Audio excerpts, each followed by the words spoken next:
Tonight, an investigation analyzing social media advertising over the last year shows who is spending the most on anti-carbon tax ads. Also, patients, physicians, and the opposition lobby the government to cover an epilepsy medication described as life-changing. Plus, with the holiday season officially upon us, we look at what's topping kids' wish lists this year. This is CBC Saskatchewan News.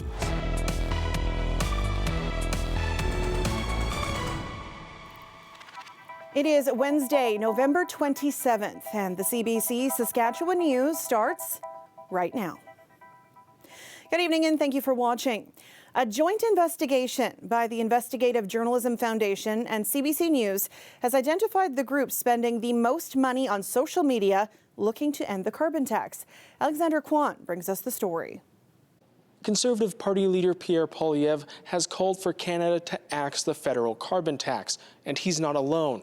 Now, a joint investigation by the Investigative Journalism Foundation and CBC News has examined what organizations are running advertisements with the same message. One of the biggest spenders includes a little-known group led by former Saskatchewan Party Energy Minister Tim McMillan. At Energy United, we're on a mission to promote common-sense energy and environmental policies that work for all Canadians. Energy United describes itself as a grassroots campaign in support of Canada's oil and gas industry, but it is led by a team with links to the oil sands advocacy group, the Canadian Association of Petroleum Producers, and it is spending big on social media with advertisements denouncing federal carbon pricing. Over the past year, the campaign bought 65 Facebook and Instagram ads, spending in the range of $135,000 to $174,000. That makes it the fourth highest spender on ads targeting the carbon tax, behind Poilievre, the Conservative Party of Canada, and the Ontario PC Party. One expert says it's hard to say where this group gets its money from. We don't really know the extent to which these groups are receiving funding from the oil and gas industry because there's a lack of transparency in terms of how they operate. Energy United was created by the Maple Leaf Institute, a registered nonprofit that lobbies the federal government. Its directors include McMillan, a former Saskatchewan Minister of Energy and Resources and former president of the Canadian Association of Petroleum Producers, as well as McMillan's former chief of staff, Cole Schultz, and Dale Richardson and Samantha Yoholnitsky, former Sask Party staffers. She recently served as campaign manager for former Saskatchewan Party Minister Gordon Wyant in his bid to become Saskatoon's mayor. Experts say groups like Energy United have been highly successful. Easy-to-share memes like this one make it sound like the information you're sharing comes from someone you know, but a lack of transparency is the problem. You're influencing elections and voters, and you're misleading them. So, you need transparency if we have to have democracy. People should know what the source of the messaging is and what the funding is. The Maple Leaf Institute, Energy United, and the Saskatchewan Party did not respond to requests for comment. Alexander Kwan, CBC News, Regina. There's been a troubling development in the efforts to end the strike at Canada Post. The special mediator appointed to help resolve the labor dispute has withdrawn from contract talks, saying the two sides are too far apart on critical issues for mediation to be of any use. And the Labour Minister says he still will not consider binding arbitration to get mail moving again. Well, I would never rule out any option in the future. What I would say right now and for the foreseeable future is if this agreement does not come together at the table, there will be no end to this labour conflict. The minister later met with both sides in the dispute and firmly urged them to reassess their positions. Around 55,000 workers have been on strike for nearly 2 weeks over wages, benefits, and Canada Post's desire to move to 7-day-a-week delivery. Closing arguments were heard today in the trial of a Regina area chiropractor. Ruben Mans is facing 7 counts of sexual assault. He was first arrested in 2021 after 2 former clients came forward, alleging they were subjected to inappropriate and unwanted actions during chiropractic treatments. Others came forward after he was arrested. Jeffrey Tram has more from Court of King's Bench. The defense made their final arguments in the trial of the Regina-based chiropractor Ruben Mans. Mans is charged with sexually assaulting 7 women while under his care. Throughout the trial, we've heard from the Crown and the defense witnesses. Now the jury hears from the counsel for the final time. The defense focused on the reliability of the witnesses, calling out the memories and the contradictions. They questioned specific details of each of the witnesses' stories, which span over a decade. They also said the officer who had been handling the case may have been influencing their judgment. On the contrary, the defense called Mans a reliable and credible witness. They argue Mans could recount the specific details of each appointment based on reviewing medical notes. And based on the reports and his own testimony, the defense says Mans acted appropriately as a chiropractor. They also referred to another chiropractor who the defense brought in as a witness to verify everything Mans did was all legitimate chiropractic treatment. The Crown is expected to present their final arguments on Thursday. The jury will begin deliberating shortly after. Jeffrey Tram, CBC News, Regina. The official opposition is calling on the Saskatchewan Party government to resume talks for public coverage of Xcopri. The anti-seizure medication has been called life-changing for those with epilepsy. But as Laura Sharpaletti reports, negotiations were abruptly halted in October. This Saskatoon epileptologist says she rarely gets excited about a new prescription drug, but a recently Health Canada approved drug is bringing hope to people who struggle with epileptic seizures. Cenobamate, or Xcopri, which is its brand name, offers up to 30% chance of seizure freedom on patients who are on it. That's a dose-dependent response that we see. This response we see for over 4 years, that people maintain the seizure reduction of over 90% or even 100%. Cody Holgate has struggled with dangerous drop seizures, which have caused him concussions and other injuries. After running out of options, his family started making trips to New York to get Xcopri. In 2023, he was granted an exception by Health Canada and started receiving the pills in Regina. In 2022, in that year, Cody had 53 recorded drop seizures. In this last year of 2024, we have had 4. We need to take action to minimize this fear for everybody that has epilepsy, and I truly believe that this is a game changer.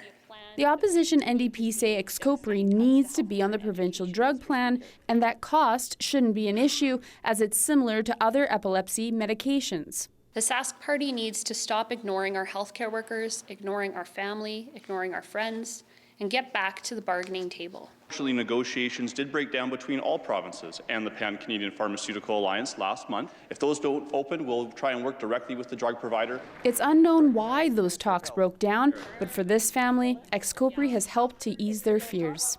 And most of all for me, as Cody's mom, waking up every morning and wondering, will Cody have a drop seizure today or multiple? Or will today be the day he doesn't recover from his fall and I will lose him? I can sum it up in one word. That word is hope. This drug gives us hope. Hope for a future, hope to plan a future, and hope for our families. And it's a lot of hope for a lot of people. Epilepsy is the 4th most common neurological disorder in Canada. Laura Sharpaletti, CBC News, Regina. Nova Scotia's voters have re-elected Tim Houston's Progressive Conservative Party.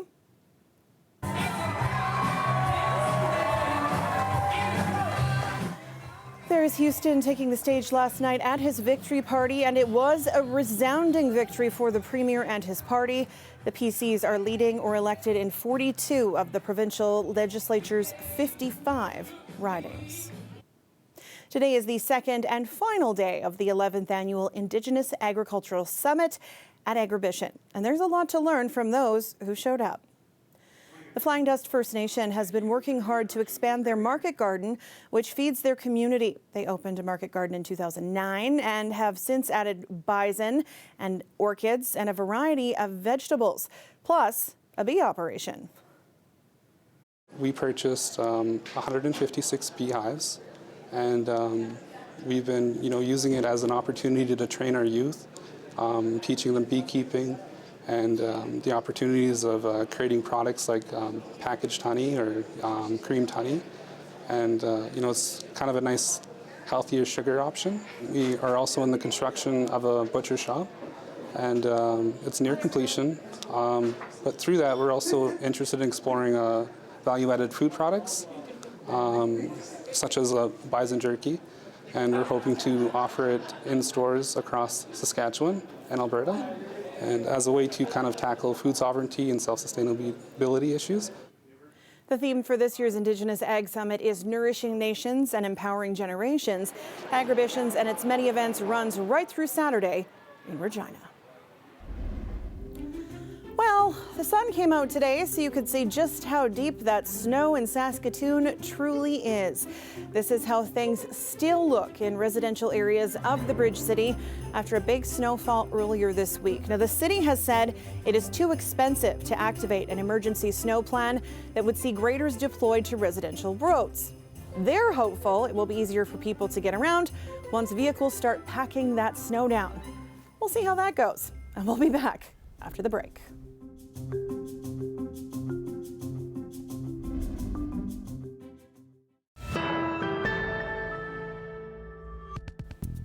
Welcome back. Prime Minister Justin Trudeau wants to give Canadians a GST holiday, but the Liberal government needs at least one opposition party to support that legislation, and both the NDP and the Bloc Québécois are making a key demand.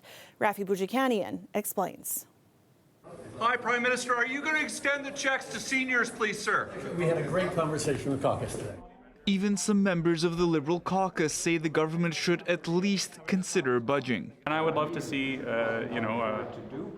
more ambition to support seniors who need a little bit of extra help. Yeah, ideally it'd be nice to give $250 to everybody, and I could certainly sympathize with seniors to say, why aren't we getting it? So yeah, it'd be nice to give it to them. Should it be different? Should it be bigger? I think that's a conversation worth having, and that's a conversation I'd like to have with my constituents. That's a conversation I'd like to have with my caucus. The government presented its plan to bring some financial relief to Canadians last week, a temporary holiday on the goods and services tax, and $250 checks in the mail for workers who make up to $150,000 a year. That's the part which has both the NDP and the Bloc Québécois saying not happening. For sure, if there's no seniors included in the announcement, we will vote against. We will not support checks that exclude the vulnerable. People are hurting right now. Seniors are hurting amongst the most with their fixed incomes and the high cost of living. Late this evening, the government appeared to bow to one NDP request. The legislation they introduced focuses only on the GST holiday, meaning the checks will be debated separately.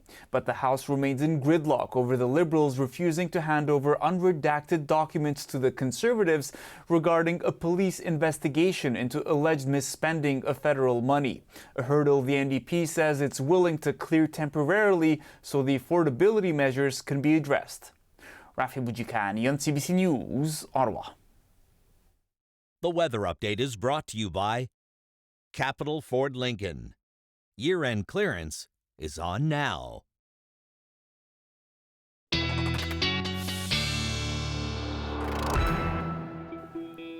A live look now at Saskatoon, where it is currently minus 15 degrees.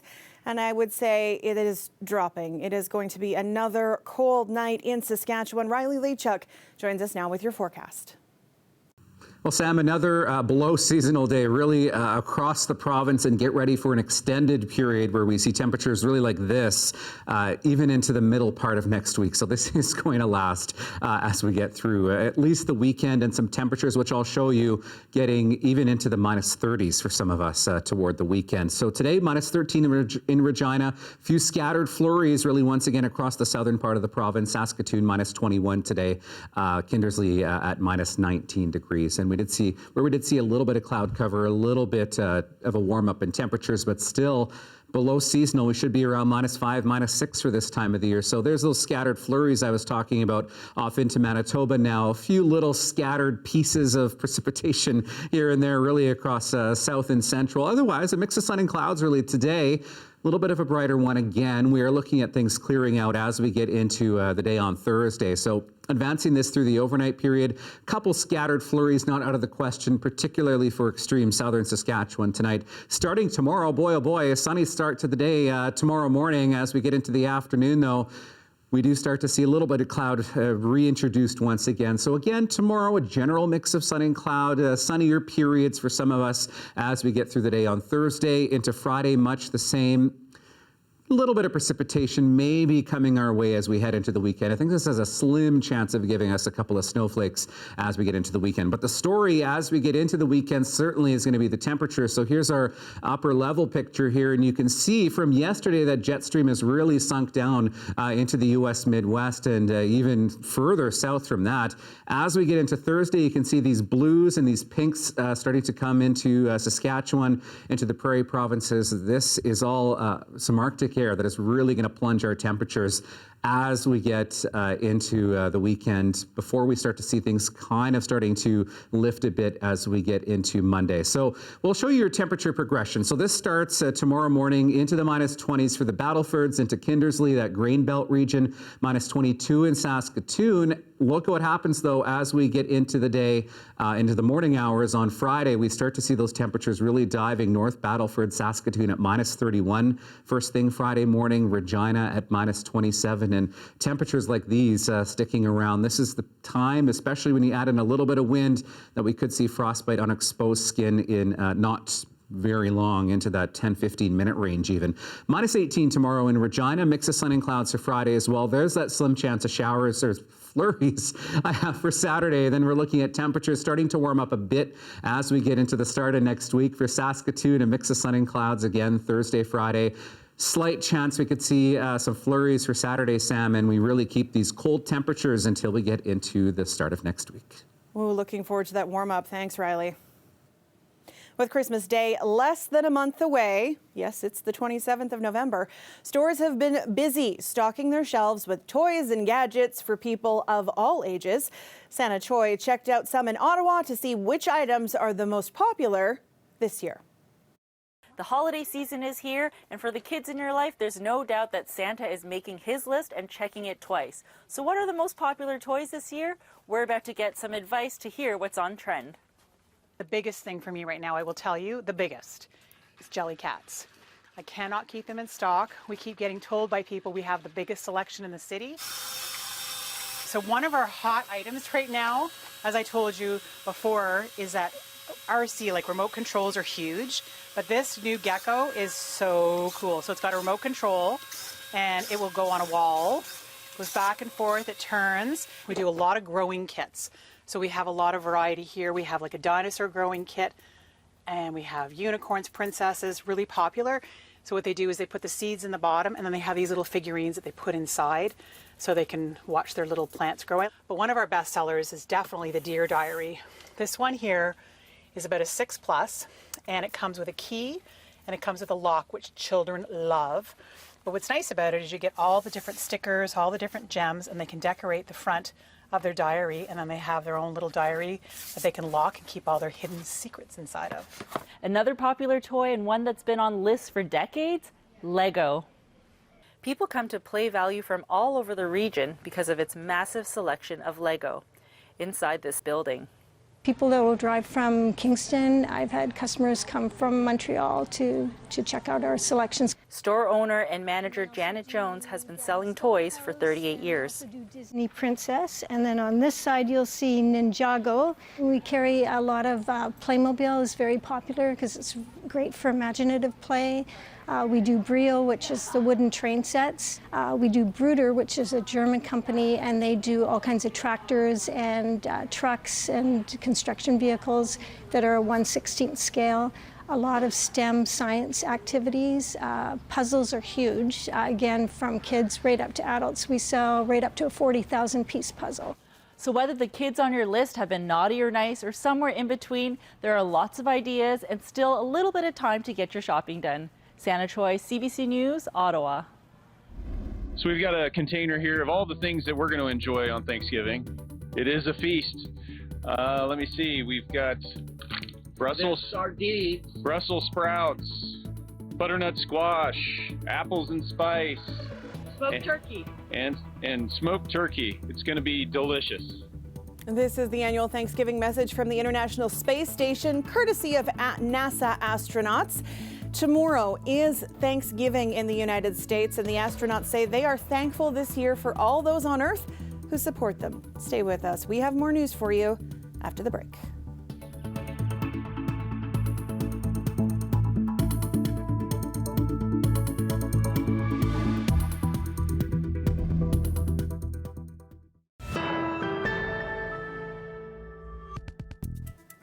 Welcome back. An incredible survival story now from northern BC, where a young man has been found alive after going missing for weeks in the wilderness. Sam Benestick left for a 10-day hiking trip in Redfern-Keeley Provincial Park on October 7th, but he never returned home. Concerns for his safety grew with overnight temperatures plunging. After 10 days of combing the area with canine units, the RCMP called off the search. Now, more than 5 weeks later, Benestick's family in Kamloops is confirming he's been found safe but weak. A local inn manager tells CBC the 20-year-old was spotted walking down a remote road by people working in the area. Benestick is now recovering in hospital in Fort Nelson.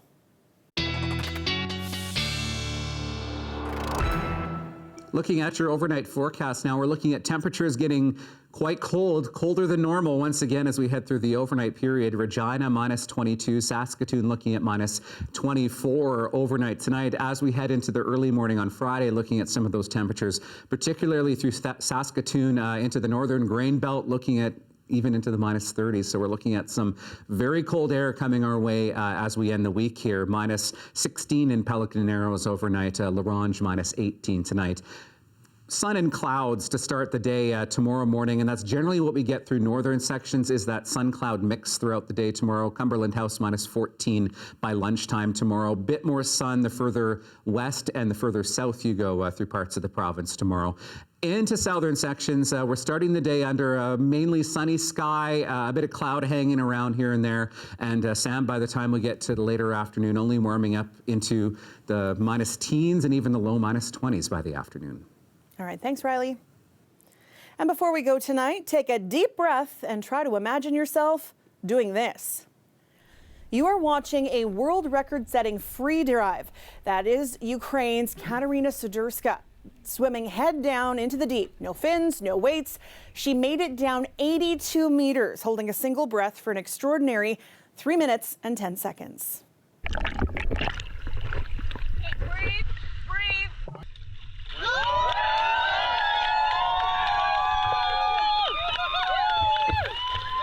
Sudurska swims alone when it comes to free diving. She is now a 6-time world record holder. Her latest deep dive bettered the mark she made last month at the World Championships. Wouldn't it be nice to be in warm water right now? That is it for us tonight. For more news anytime, you can head to our website or subscribe to our YouTube channel. You can find more on the CBC News app as well. Thanks for watching. Have a great night.